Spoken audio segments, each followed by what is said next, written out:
دنیا میں انسان کو جو مشکلات، تکلیفیں، مصیبتیں پہنچتی ہیں ان کی وجہ سے گناہ معاف کر دیے جاتے ہیں۔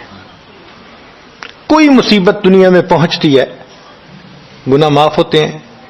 چنانچہ نبی علیہ السلام تشریف فرما تھے، چراغ بجھ گیا، نبی علیہ السلام نے فرمایا انا للہ و انا الیہ راجعون۔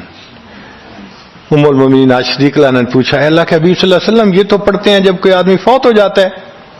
فرمایا عائشہ، مومن کو جو بھی دنیا میں تکلیف، غم پہنچتا ہے، اگر وہ اس کے اوپر انا للہ پڑھ لے اس کو ثواب ملتا ہے۔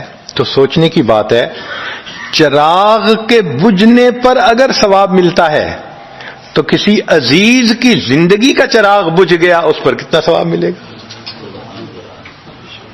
اس لیے تکلیف آئے تو پریشان ہونے کی بات نہیں ہوتی، صبر کرنے کی بات ہوتی ہے۔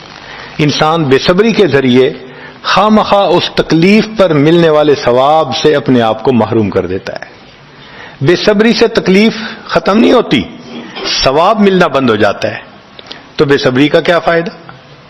اور ہو سکتا ہے کہ یہ مصیبت جو آئی یہ بندے نے خود مانگی ہو، یہ بھی عجیب بات ہے۔ آپ کہیں گے جی کوئی بندہ مصیبت تو نہیں مانگتا، ہاں ہو سکتا ہے مانگی ہو۔ کیسے؟ کہ دعا مانگی، اللہ مجھے قیامت کے دن میرے محبوب صلی اللہ علیہ وسلم کے ہاتھوں حوض کوثر کا جام عطا کر دینا۔ اللہ نے دعا قبول کر لی، عمل تو ہے نہیں کہ یہ نعمت نصیب ہو، تو اب کیسے ملے گا؟ اللہ تعالی بیماری، مصیبت، پریشانی کچھ اس کے اوپر بھیج دیتے ہیں۔ اگر یہ بندہ اس پر صبر کر لیتا ہے، اس کو بہانہ بنا کر اللہ اس کو وہ نعمت عطا فرما دیتے ہیں۔